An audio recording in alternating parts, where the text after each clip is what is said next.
Vamos a conversar ahora con el analista, señor Eugenio de Medina. Realiza trabajos de investigación sobre el terrorismo y, en fin, vamos a conversar sobre lo que ya es materia de discusión. Hemos conversado también con el congresista Carlos Tubino, es decir, esta discusión acerca de si se debe o no escribir un planteamiento, una agrupación, un grupo político, un movimiento político como Movadef, y cómo el Jurado Nacional de Elecciones, esta discusión estuvo viva, directa, y hizo pues que se abstuvieran incluso algunos magistrados. Una situación muy curiosa.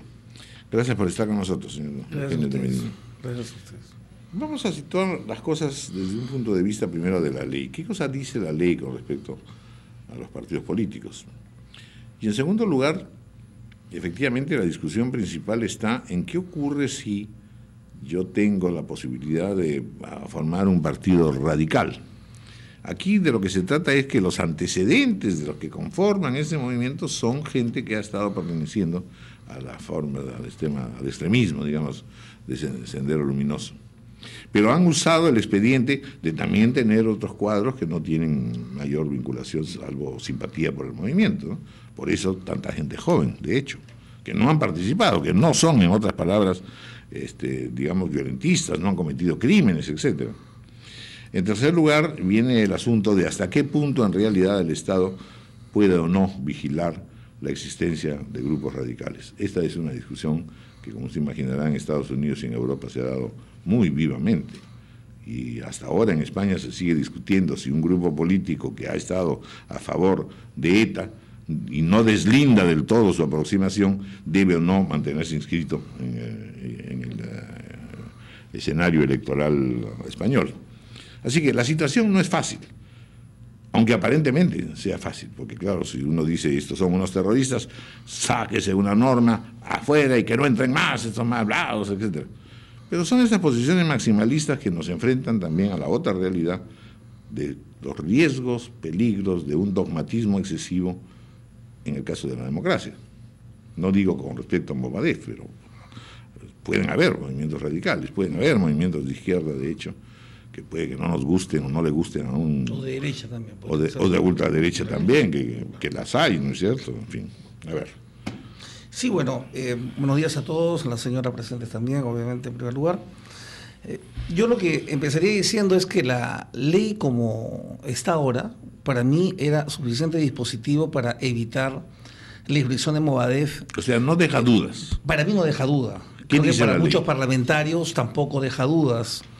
La ley en buena cuenta lo que nos dice es que uno puede entrar al juego político siempre y cuando no se convierta en una organización o entidad disfuncional a la democracia y que además defienda principios adversos a la democracia.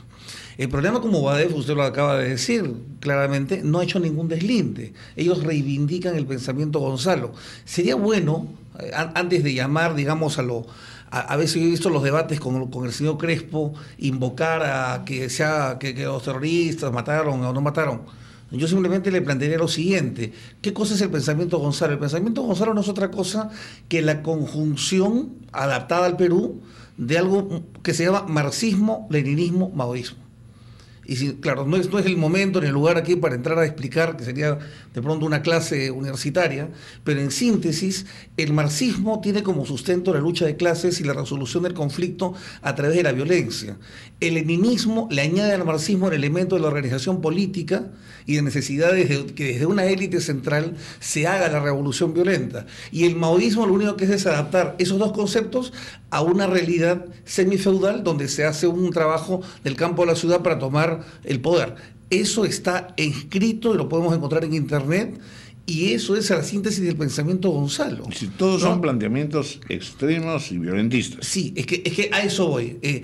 Yo no sé si mencionar la palabra radical. Uno puede ser radical desde una posición liberal, puede ser uno radical desde una posición anarquista, pero el problema aquí es que el pensamiento Gonzalo es un pensamiento que atenta contra la propia vida, porque si vamos a partir que resolvemos el conflicto a través de la violencia y a través de estrategias tipo las de Mao, pues obviamente no podemos reivindicar una democracia que además por propio origen ellos deploran como una democracia que defiende el Estado burgués y el Estado oligarca, ¿no es cierto?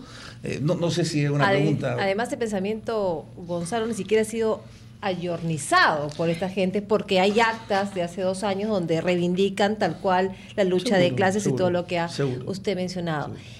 Yo le quería preguntar, si la ley estaba clara, ¿cómo hay 3 magistrados? Por supuesto que hay uno, que es el señor Pereira, ¿no es cierto?, que dijo que no se podían inscribir y que votó en contra de la resolución del jurado. ¿Cómo hay 3 magistrados de un jurado que decidieron no aplicar la ley? Bueno, a mí me ha llamado tremendamente la atención. Yo he escuchado ayer a algunos congresistas que dicen, si nosotros hemos tenido que sacar un dispositivo para decirles a la letra lo que fácilmente es interpretable. Yo lo hubiera interpretado directamente aplicando solamente el artículo 2 y el artículo 14. Para mí era absolutamente claro que no podían participar. Yo no podría responder por los 3 magistrados, pero yo lo que sí diría, que creo que hay un tema mucho más grave que el de los 3 magistrados. Yo lo que me preocupo es por qué la opinión pública termina, después de 20 años, cambiando la visión de qué cosa es el terrorismo, e inclusive hoy en día se trae a colación el tema de si es terrorismo o si es guerrilla. Yo me he enfrentado a esa discusión en mis clases universitarias, y lo que yo hice fue buscar fuentes.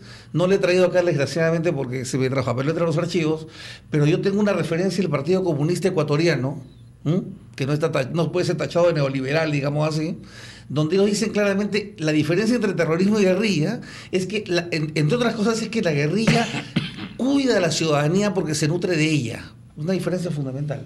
O sea, uno puede haber una guerrilla que ejecute población civil. Me da lo mismo si es de Tarata o si es de un poblado de la Sierra de Ayacuchana, porque últimamente en los medios está saliendo mucho el tema de Tarata y no nos acordamos que el tema de Tarata son los últimos 5 minutos del terrorismo. Toda la devastación, o sea, la devastación anterior que hubo en el campo, donde hacían cosas desastrosas con los cadáveres incluso, cosas que no quisiéramos repetirnos, ¿verdad? Pero que lamentablemente sucedieron, mucho más cruentas que Tarata. Esas cosas son el grueso de la matanza de Sendero.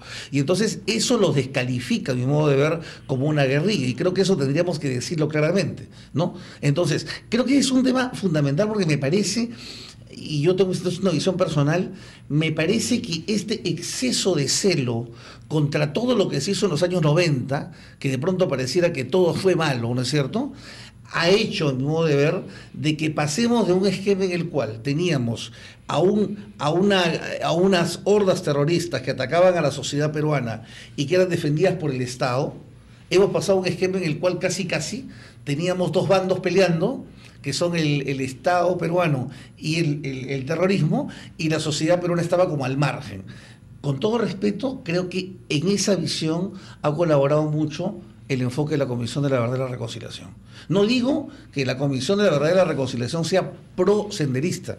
Lo que digo es que ese discurso excesivamente celoso de las normas y desconociendo que había una situación extrema en los 90, creo que nos ha llevado a terminar planteando que en el fondo se enfrentaron terceros, ¿no es cierto?, y nosotros fuimos las víctimas de una guerra, y de eso está tomándose la gente de Movadez para decir hubo una guerra interna. Y eso creo que es un error que no debiéramos dejar pasar, ¿no es verdad?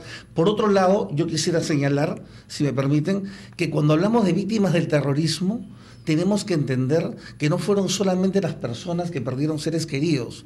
Yo cumplí 18 años una semana antes del evento de Chuchi, ¿de acuerdo? Y cuando atraparon a Emael Guzmán, 5 meses antes había cumplido 30.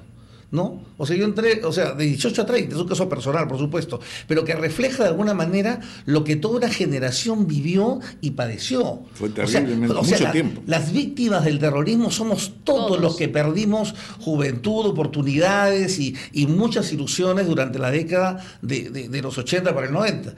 Esas son cosas que hay que repetirlas, no darlas como sentadas, porque los jóvenes de hoy, repito, están nutriéndose de una visión en la cual pareciera que hubo un enfrentamiento civil. De ahí al tema guerra civil hay un pasito, ¿no es cierto? Y nosotros fuimos meros espectadores, digamos, acurrucados en una esquina. Eso no fue lo que sucedió. Y creo que hay una tarea de los medios de comunicación para hacernos ver y refrescar la memoria.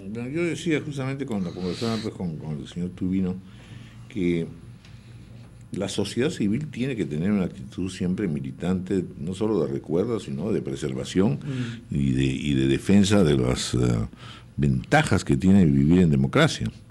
Si eso no hay, evidentemente se deja espacio para quienes la denigran. Y entonces, en el Perú, en realidad, no digo fácil, pero forma parte de toda una tradición política también la renuencia contra la democracia, por considerarla que es elitaria, que corresponde solamente a un sector de la sociedad, que hay un país olvidado, ignorado, etcétera. Entonces, la posibilidad de que la mecha se encienda y que el violentismo surja y que los jóvenes inmediatamente se inscriban en esas posibilidades, en esas posiciones, es muy grande.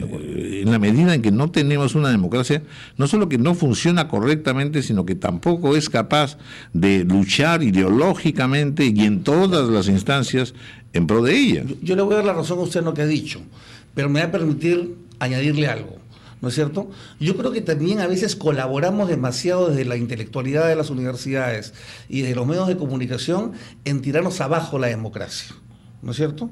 Porque vamos a decir las cosas ciertas. Les voy a poner un ejemplo, que aquí estoy con dos mujeres economistas que van a entender perfectamente lo que voy a decir. Este gobierno ha entrado a la campaña política hablando de inclusión social, ¿de acuerdo? Yo hago una pregunta. No ha habido... ¿Dónde está la verdadera inclusión? La verdadera inclusión está en la inclusión del mercado, en la posibilidad de que la gente pudiera comprar o pudiera emplearse, los mercados de productos y de factores, ¿de acuerdo? No es cierto que en los últimos 20 años tergiversado y vapuleado modelo neoliberal que hoy día ha hecho suyo el presidente Humala, ¿no es cierto que ha producido inclusión? Porque permítanme decirles, si ustedes van al Cono Norte, van a encontrar gente que compra lo mismo que compran en el Jockey Plaza. No todos, pero una buena parte. Eso es inclusión. Y otra inclusión es la inclusión a la globalización, porque no hay inclusión para adentro. Hoy en día tenemos más jóvenes que gracias a ese modelo pueden hoy día aspirar, por ejemplo, a pelear una beca en el extranjero o una pasantía o cosas que hace 20 o 30 años los que éramos universitarios no podíamos acceder. Entonces ya ha habido una inclusión. Que tenemos que acelerar la inclusión es distinto. Pero ¿qué es lo que se le dice a la gente? No ha habido inclusión. Entonces estás fuera del sistema. Entonces un chico que vive en un barrio pobre que dice, si estoy fuera del sistema, ¿para qué lo voy a defender? Creo que ahí tenemos también que hacer una reflexión y un mea culpa a todos nosotros, ¿no? Muy bien, muchas gracias, señor Eugenio de Medina, por haber estado con nosotros. Muy buenos días. Son las 9 en punto de la mañana, hacemos una pausa, se ha cumplido la primera hora de ampliación de noticias.